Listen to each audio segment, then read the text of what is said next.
அவங்க அப்பா வாங்கி கொடுத்தாரு, தாத்தா வாங்கினாரா எல்லாவது சொந்த இடம். எங்கள் தாத்தா வந்து இங்கே ஈஸ்வரன் கோயில் இருந்திருக்கு. இந்த இடத்துக்கே பேர் உடையாரப்பன். எப்படி உடையாரப்பன் கோயில் இடம்னு சொல்லுவாங்க. இதை உடையாரப்பன் கோயில் இடம்னு சொல்லுவோம். அப்போ வந்து பெரிய ஈஸ்வரன் கோயில் இருந்துச்சு இந்த ரவுண்டில்.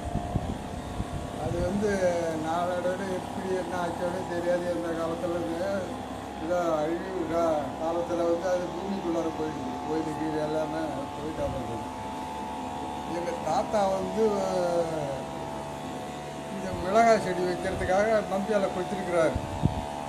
அப்போ வந்து பெரிய நந்தி சிலை ரொம்ப பெருசு இருக்கும். நந்தி சிலை கிடச்சிது, எனக்கு தெரியாது.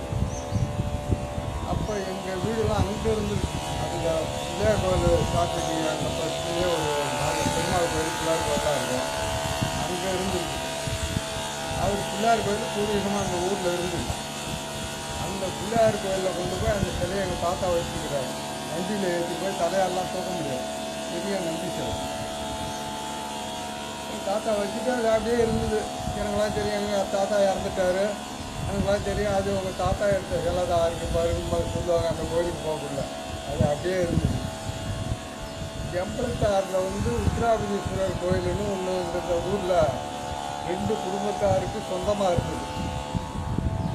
அதை வந்து அப்புறம் எங்களால் முடியாது, ஊர் பொதுவாக்கிடுங்க, ஒரு கோயில் கட்டுங்க. இதுக்கு இது எல்லாம் ஊர் சேர்ந்து ஒரு கோயில் கட்டணும். அந்த முனீஸ்வரர் கோயில் தான் இந்த ஊரில் முக்கியமான கோயில்.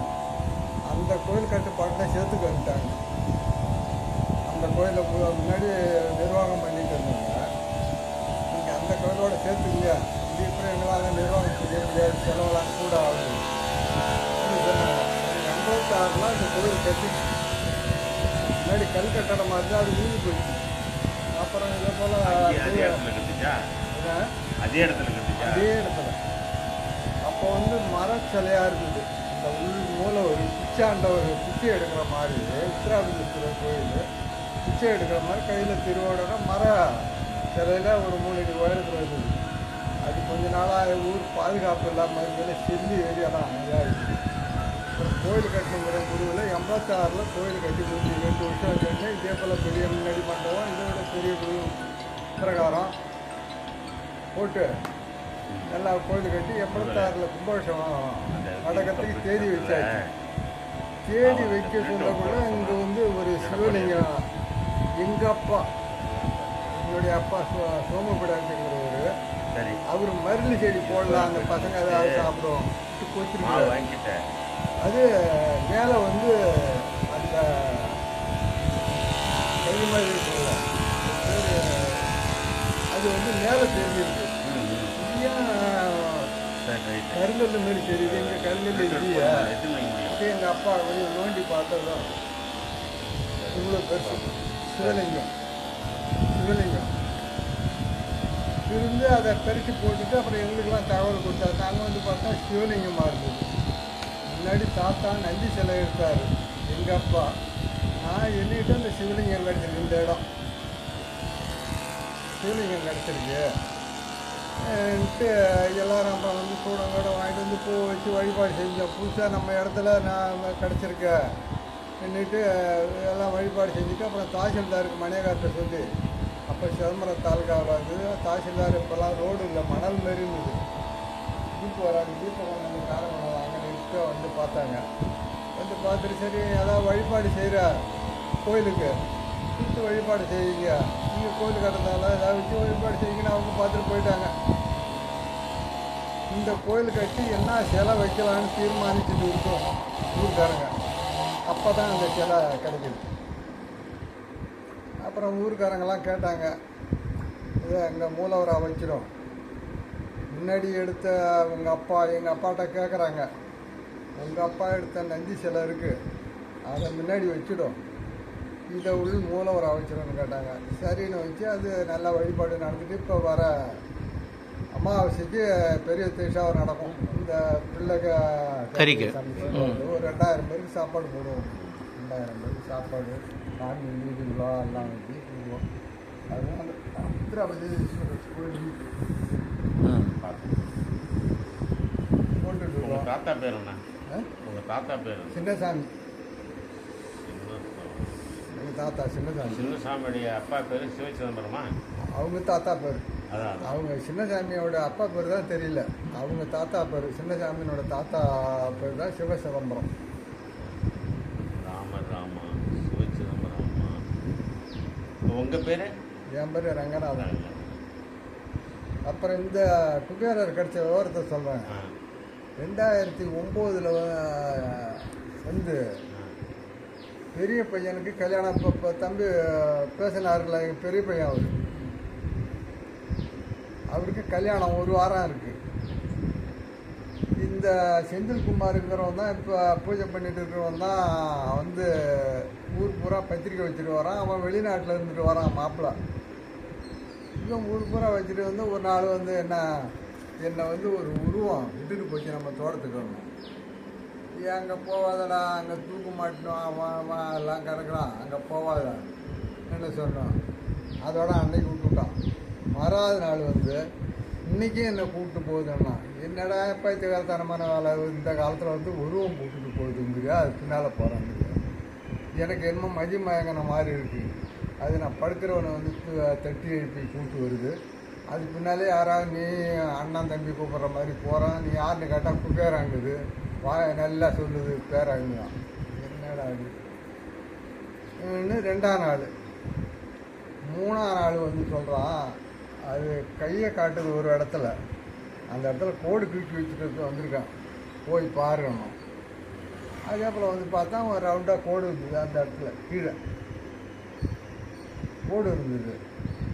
என்னமோ சொல்கிறான், ஏதோ புத்தி பேரகத்தில் சொல்கிறான். அவன் எறா கொட்டை வச்சுட்டு நல்ல டேலண்டான ஆள்.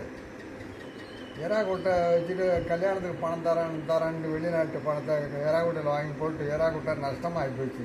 அவன் இதுக்கு ஏதாவது இப்படி ஒரு மாற்று கருத்து சொல்கிறான் அப்படின்னு சொல்லிட்டு நாங்கள் பேசிட்டு இருந்தோம். சரி, எப்படியா இருந்தாலும் இருக்கட்டா பார்த்துக்கோ. இந்த கல்யாணத்துக்கு பணம் கொடுக்கறதுக்காக மாற்றி தேர்த்து சொல்கிறான் போட்டிருக்குன்னு நாங்கள் நினச்சிட்டோம். மறாத நாளும் வந்து இதே சொல்கிறாங்க. அன்றைக்கி வந்து வியாழக்கிழமை நைட்டு முடிஞ்சா வெள்ளிக்கிழமை என்ன வந்து இன்னைக்கு கண்டிப்பாக எடுத்து வச்சிட சொல்லுது மேலே. ஆமாம். அப்புறம் எங்கள் மச்சான் ஒருத்தன் உள்ளூர்லேயோ இருக்கிறான். அவனை கூப்பிட்டு வந்து காவல் போட்டுட்டான். காவல் போட்டுட்டு 4 மணிக்கு 3:30 மணிக்கு ஒரு கல்யாணத்துக்கு போகணும் நெய்வேலிக்கு. எங்கள் மருமகன் வந்திருக்கிறாரு அந்த கல்யாணத்துக்கு போகிறதுக்கு. அவர் கொஞ்சம் மேலே மாடியில் படுத்து தூங்கினார்.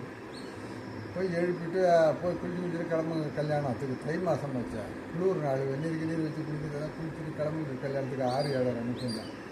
இவனை போய் பார்க்குறேன், இவனை காணோம். இவன் எங்கேங்கிறான், இவனை ஆளை காணோம். தேடி நிற்கிறோம். அங்கே தேடிட்டு சரி இங்கே தான் வந்திருப்பான்னு வரோம். இங்கேருந்து ஒரு ஆள் ஓடியாரான்.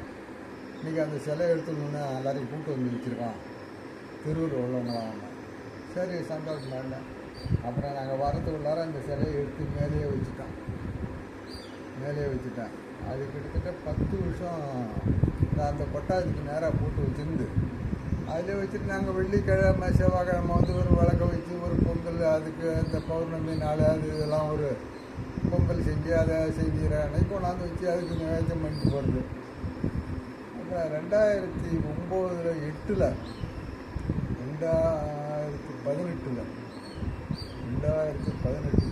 8 வருஷம் என்ன முன்னாடி எடுத்த உடனே பேஸ்மட்டம் போட்டு வச்சுட்டோம். ஒரு கோயில் கட்டிடலாம், குபேரனை நம்ம எப்படி விடுறது, நம்மகிட்ட கடத்தி விட என்னட்டு பேஸ்மட்டம் போட்டு வச்சுட்டோம். அதுலேருந்து கட்ட முடியல. அப்புறம் இவனா எனக்கு தெரியாமல் ஒரு கொத்தனாரை கட்டு வந்து எடுத்துகிட்டு கல் அடுக்கிறான். நான் எதாச்சிகரமாக டெய்லி ஒரு நடப்படி வருவேன். இங்கே கொல்லிக்குடி போவேன். வரக்குள்ள என்னடான்னா சின்னதாக அதை 50 பெருசில் ஒரு கோயிலை கட்டி ஒரு ஐயரை வச்சு ஒரு கும்பாடம் பண்ணிவிடும். எறா குட்டம் விடுறான். எனக்கு விருத்திக்கே வெள்ளை எடுத்து இல்லைன்னா எங்கே குறி கேட்டால் அவங்களும் அதான் சொல்கிறாங்க. அவன் கேரளாவில் போய் குறி கேட்பான். அங்கேயும் கேட்க மாட்டான். கேரளாவில் யாராவது திருப்பூரே என்னமோ ஒரு ஊரில் மாந்திரிக ஊர் இருக்கான். அங்கே தான் போவான். அவங்க சொல்கிறாங்க இந்த மாதிரி ஒரு சாமி சிலை எடுத்து காய போட்டுட்டா நீ அதுக்கு கோயில் கட்டினாதான், கோயில் கட்டி ஒரு கும்பாபிஷேகம் பண்ணால் தான் அங்கே தொழில் நல்லாயிருக்கும் சொன்னாங்க. அதுக்காக கல்லை வச்சு அடுக்கிறாங்க. கல்லை வச்சு அடிச்சதுக்குள்ளே இந்த கோயிலை கட்டினா சபதி வராரு. அவர் சிங்கப்பூர் மலேசியாவில் பெரிய சபதி சொந்தக்காரர். என் தங்கச்சி மௌளை கட்டிருக்காரு. என் தம்பியோட மனைவியை என் பெருப்பார் பேத்தி கொடுத்துருக்காரு. என் தம்பி நெருங்கின சொந்தக்காரர் அவரும் இப்படியே வராரு. நான் வந்தது பின்னாலே வராரு. அவருக்கு இதை பற்றி தெரியும், எல்லாம் எடுத்ததெல்லாம் தெரியும். அவர் என்ன சொன்னார், என்ன கட்டிங்கன்னாரு. ஒரு சின்னதாக கோயிலை கட்டி மேலே தகரம் போட்டு ஒரு கலசத்தை வச்சு தண்ணி ஊற்ற போகிறாங்க. அதெல்லாம் நடக்காது. குபேரம் வந்து மலேசியாவில் பெரிய பேர் போனவர், நமக்கு தான் தெரியாது. மலேசியாவில் சைனாக்காரன் கல்லாப்பட்டியில் வச்சுருப்பான், படுக்காரையில் வச்சுருப்பான், எங்கே போய் முக்கியமான தொழிற்சாலையில் வச்சுருப்பான். 3 வேளை பூஜை பண்ணுவான் சைனாக்காரன் குபேரன். நீங்கள் கட்டுறம்மா, நீங்கள் நினைக்கிற மாதிரி ஆகாது, அது கொஞ்சம் நல்லா வரும். அவர் பணக்காரர் என்ன சொன்னார். நீ என்ன சொல்கிறான்னா, நான் 1 வருஷம் 5 வருஷம் பர்மிட்டு முடிஞ்சு போச்சு. 1 வருஷம் வீட்டில் வந்து புது பர்மிட்டு போடணும்.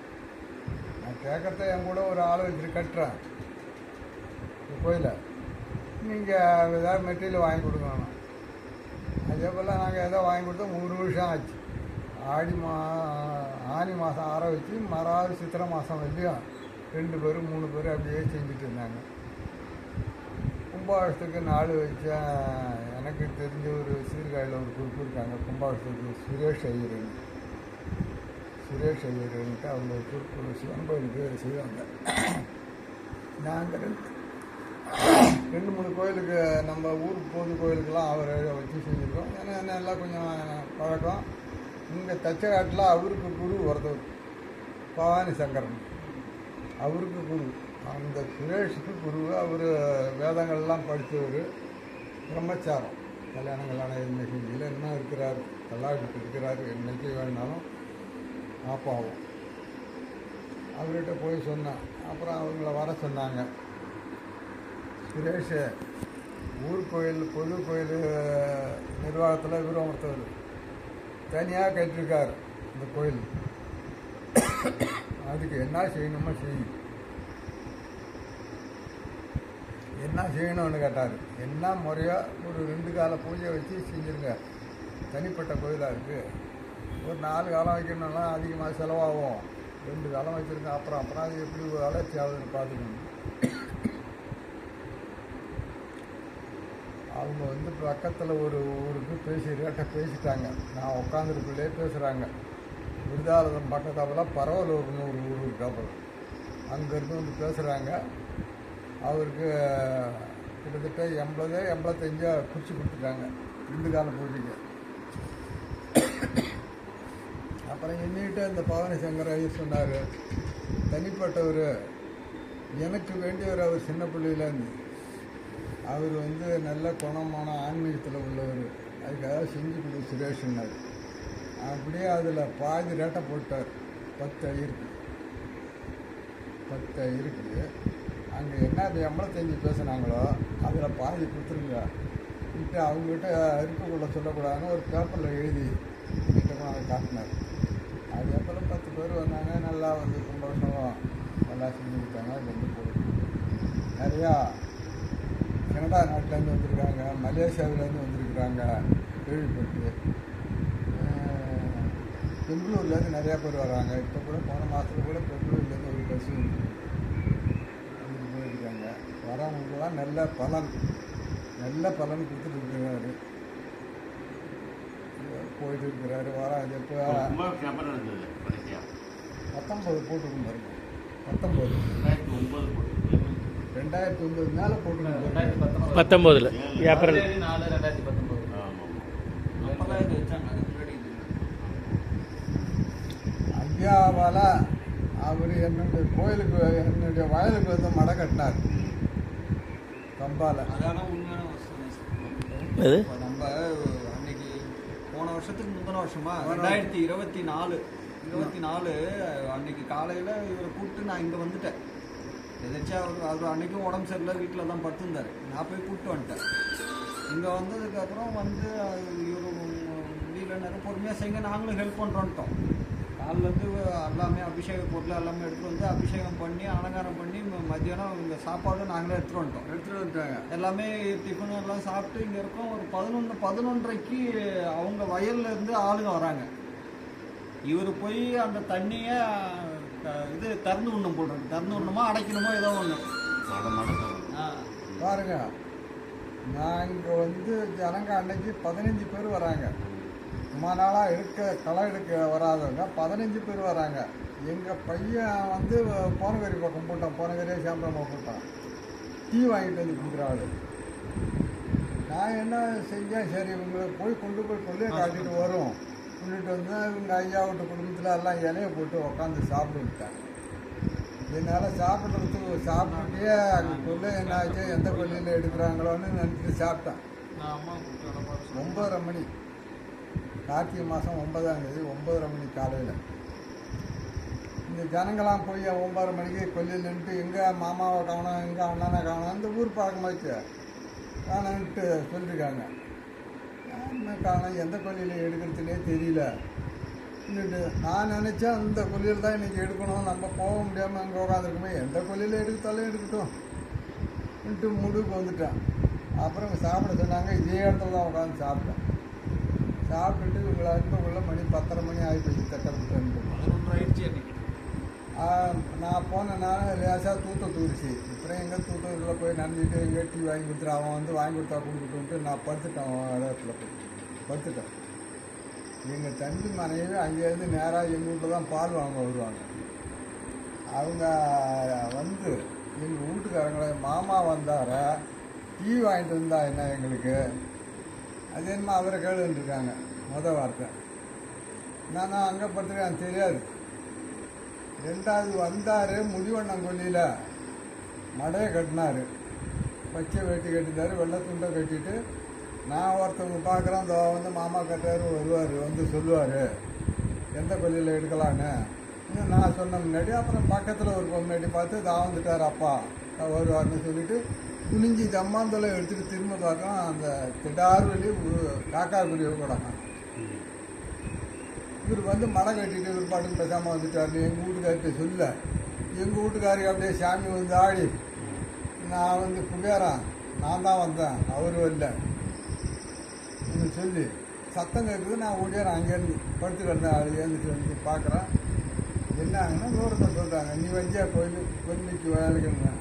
பரவாயில்லம்மா, நீ தான் வந்து பச்சை வேட்டி கட்டிட்டு வெள்ளத்துண்டை தலைப்பாக கட்டிட்டு மடையை எடுத்து சேர்த்த வச்சு கட்டினேன்.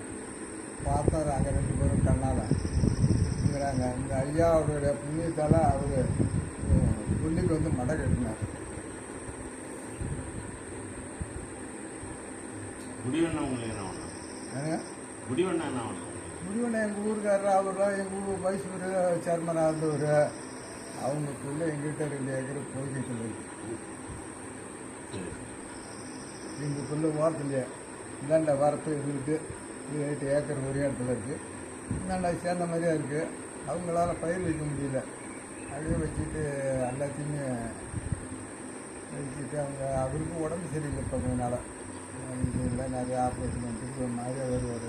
இப்போ பூஜை பண்ணுற ஒரு உங்களுக்கு என்ன வேணும்? அதே ஒன்று சொல்கிறேன் கேளுங்க. அவருக்கு அதே இந்த ஊரில் ஒரு கல்யாணம் காரியம்னாக்கா வந்து கோயில் தாம்பலம்னு போட்டு கொடுப்பாங்க. இந்த முனீஸ்வரன் கோயில் நிர்வாகம் பார்க்குறவங்களுக்கு ஒரு 100 ரூபா 200 ரூபா வச்சு கொடுப்பாங்க. இந்த கோயில் கட்டினதுலேருந்து என் கூட இருக்கிற நிர்வாகிகள் 4 பேர் எனக்கு கொஞ்சம் மூத்தவர், இதில் அதிகமானவர் நம்மளோடன்ட்டு எனக்கு கொஞ்சம் மரியாதை கொடுப்பாங்க. மாமா ஒரு கோயில் கட்டிக்காரு, அவருக்கும் ஒரு தாம்பலம் வச்சு கொடுத்துருங்க. அப்போ அவர் நிர்வாகம் பார்க்குறாரு, முடிவண்ணாலும் முடிவண்ணணும். இந்த முனீஸ்வரன் கோயில் நிர்வாகம் யார் பார்த்தாலும் கோயில் கட்டுவீங்க, யார் பார்த்தாலும் கோயில் கட்டுவீங்க, அவங்களுக்கெல்லாம் கோயில் தாம்பலம் ஒன்று போட்டு கொடுக்க முடியும்னு இன்னும் 2 நாட்டாமே கேட்க.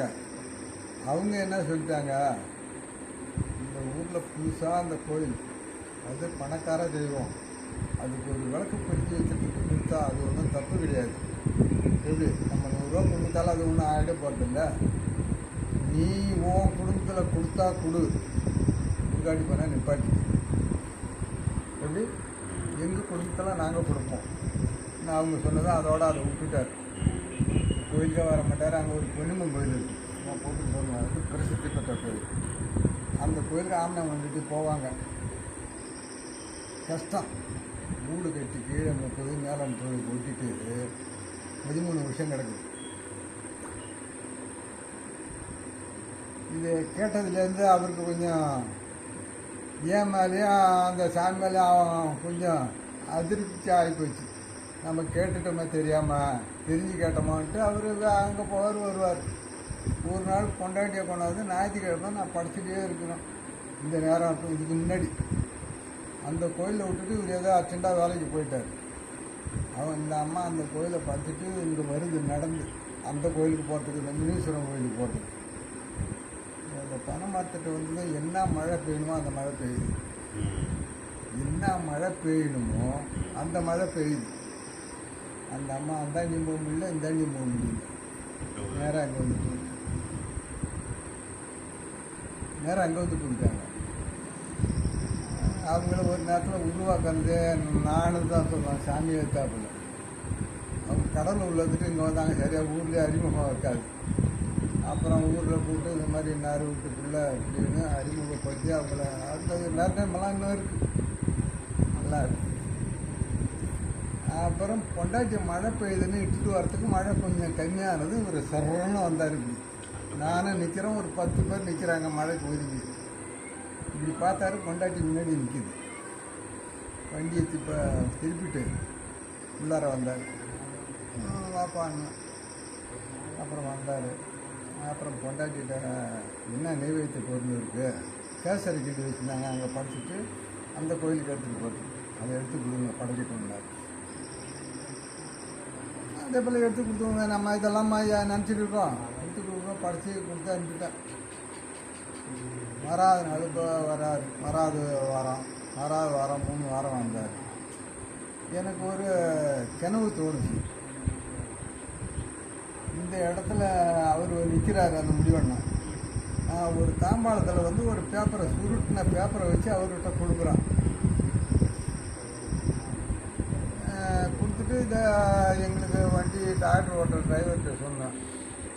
நம்ம தெரியல அப்படி இப்படின்னு சொல்லிட்டு வந்துட்டோம். அப்புறம் 2 நாள் சின்ன ஆளை பார்த்தேன். இந்த மாதிரி உனக்கு ஏதோ பேப்பர் கொடுக்குறாரு குபேரா, அது நல்லதா கெட்டதான்னு எனக்கு ஒன்றுமே புரியலப்பான்னா. சரிண்ணா, நல்லதாக தானே இருக்கும் பேப்பர் கொடுத்தாக்கா அப்படின்னாரு. ஒரு 10 நாள் சென்று அவங்க மனைவி கனவுல வந்து இங்கே இந்த இடத்துல நிற்கிறேன், நான் நிற்கிற மாதிரி அவங்க வந்து இங்கே நிற்கிற மாதிரி, நீ கண்ட கனவை சொல்லு அண்ணங்கிட்டேன்னாரு. அவங்க சொன்னாங்க, என்னம்மா கனவு கண்டேன்னா, இந்த வீடு கட்டி நாளாக கிடக்குது 13 வருஷமா, வீடு மூடலை, வீடை கட்ட முடியல. நான் சொல்கிறேன், அதுக்கு நீங்கள் இங்கே இந்த இடத்துல நின்றுட்டு நீங்கள் கட்டக்கூடாத இடத்துல வீடு கட்டிட்டீங்க. சரி, ஆவணி மாதத்துக்கு மேலே நடக்கும் வேலை போகணும் சொன்னீங்க, அதோட நாங்கள் போயிட்டு வந்துட்டோம். இப்போ என்னம்மா மாதம்னு, ஆவணி மாதம்னாங்க. இது இப்போ வைகாசி மாதம்னாங்க. ஆவணி மாதம் தானே சொல்லியிருக்குது, பார்க்கணுன்னா. அவங்க அப்பாவுக்கு 2 தாரம் முடிவண்ணா அப்பாவுக்கு. தாரத்துக்குள்ளே புலியூரில் முடிச்சுது. அதில் ஒரு பொண்ணு போய் லண்டனில் கல்யாணம் ஆகாமலே சொத்து சுகம் நிறையா சம்பாதிச்சிருச்சு. இன்னும் கல்யாணம் ஆகலை, இன்னும் அவ்வளோ பேர் ஆகாது. இந்த அம்மா 2ஆம் தாரத்துக்காரங்க, அந்த பொண்ணு அம்மா 1 தாரத்துக்காரங்க. உங்களோட வாழ்க்கை தான் உறவு வச்சு பேச்சுவார்த்தை இல்லை. புலியூரில் அந்த மாதிரி உள்ள பொண்ணு இங்கே முடிவண்ணனுக்கு ஃபோன் அடித்து பார்த்துருக்கு. அவங்க அப்பாவும் இறந்துட்டாரு, அம்மாவும் இறந்துட்டா பிற்பாடு ஃபோன் அடித்து பார்த்துருக்கு. நம்ம அப்பா அந்த வெளியே தாய் மாமனாச்சு, அவர் ஒருவர் ஒட்ட விடாமல் வந்துட்டாங்களா, நம்ம எப்போயாவது ஃபோன் அடித்து பார்க்கணும். ஒரு 5-6 நாள் ஃபோன் அடித்து பார்த்துருக்கு, நெட்டில் எடுத்து. பொம்பளைன்னு வருத பேர், ஃபோனை எடுக்காத, எதாவது இழுத்து மாட்டி விட்டுருவோம். எப்படி இழுத்து மாட்டி விட்டோம். 5-6 நாள் போகணும். என்கிட்ட சொல்லுவார் ஓரமாக நம்ம நல்லா க்ளோஸாக பழகுவாங்க. அவங்க அண்ணன் தம்பி 2 பேரும் என்கிட்ட. ஏன்னா நான் அவளுக்கு செஞ்சுருக்கேன். அவங்களுக்குலாம் கட்சியிலேருந்து பாக்கி எல்லாத்துலையும் பொம்பளை போனார் எடுக்காத மகன்கிட்ட சொல்லி எடுக்காதுன்னு இது 5-6 நாளாக சென்னைக்கே ராத்திரி 8 மணிக்கு 10 மணிக்கு அடிக்கனா சரி எடுத்து நீ பேசி வரான்னு நான் பார்த்தா நான் புலியோட அத்தம் அப்பா அத்தம்மா பேசுப்பா. அப்புறம் ஏம்மா எப்படிம்மா இருக்க எப்படிம்மா போகிற வரான்னு எல்லாம் பேசிட்டு அப்புறம் எப்படிம்மா இருக்கேன் அந்த மாதிரி வீடு கட்டம்பா. வீடு கட்டி அப்படியே கிடக்குது 13 வருஷமா. இது அரசியலில் ஓடக்குள்ளே கட்டிட்டேன். ரெண்டு மாடியாக அப்படியே போட்டால் ஊட்டி விட்டதா அப்படியே கிடக்கு. சரி எவ்வளோம்மா ஆகும்? இது ரெண்டையும் கொஞ்சம் வேலை பண்ணால் ஒரு 30 லட்சம்னா போதும்மா. அதுக்கே நல்லா 30 லட்சம் வந்து போச்சு ஆவணி போகிறது. நிறைய இன்னும் அதை விடலாம் நிறைய பேருக்கு நல்லா நடந்திருக்கு. யாரும் அங்கே சொல்லுறது. இப்போ பூஜை பண்ணுறவர் யார்? என்ன? இப்போ பூஜை பண்ணிட்டு இருக்கிறது உங்கள் பையனா? ஆமாம். அவர் பேர் என்ன? செந்தில்குமார். செந்தில்குமார். சரி, அவர் நம்பர் வாங்கிட்டு இருக்காப்பா? ஹலோ, செந்தில்குமார் நம்பர் இல்லை, அது பெரிய ஒரு பையன். பெரிய பையன் சரவணா. செந்தில்குமார் நம்பர் வேணும். அடுத்தது நாங்கள் ஆலயவள இயக்கம் சார்பாக தமிழ் வருஷ பிறப்பில் ஜனங்களுக்கு இந்த குபேரர் படமும் லட்சுமி நரசிம்மர் படமும் இங்கே பூஜை பண்ணி ஒரு 1000 1 ரூபா காயின் பண்ணி எல்லோரும் கொடுக்கலான் இருக்கோம். இது இல்லாமல் இன்னும் ஒரு 5-6 கோயிலில் வச்சு. அதனால் ஒரு 6 சுமங்கலி வருவாங்க வெள்ளிக்கிழமை அன்னைக்கு. 6 சுமங்கலி பெண்கள் சுமங்கலி வருவாங்க பூஜை பண்ணுறதுக்கு. என்ன அந்த குபேரர் போட்டிலாம் அவங்களுக்கு கொடுக்குறோம். போட்டி அவங்க பூஜை பண்ணிவிட்டு அந்த காயினை வந்து திரும்ப எடுத்துக்கிட்டு வேறு இன்னும் ஒரு 5-6 கோயிலுக்கு போய் பூஜை பண்ணிவிட்டு அப்படியே நாங்கள் வச்சுக்கிட்டு சித்திரை வருஷ பிறப்பு அன்னைக்கு காலையில் கொடுப்போம். அந்த காயினை கொடுக்கலான்னு முடிவு பண்ணியிருக்கோம் எங்கள் ஆலயவள இயக்கத்து சார்பாக. ஆமாம், அதனால் வெள்ளிக்கிழமை அன்னைக்கு இங்கே அவர் இருக்கணும். இல்லை யாராவது ஒருத்தர் பூஜை பண்ணுறதுக்கு இருக்கணும். ஆமாம், அவர்கிட்ட சொல்லிடுங்க. ஆ அவர் கொண்டு வருவார். அவர் நம்பர் வாங்கிங்க. ஆ செந்தில்குமார் நம்பர் வாங்கிங்க. அது இல்லை ஏதோ ஆகிருக்காராம். ரைட், அவரை கூப்பிட்டு வந்துடுவார். சரி, ஓகே, அவரை கூப்பிட்டு வந்துடுவார். சரி சரி.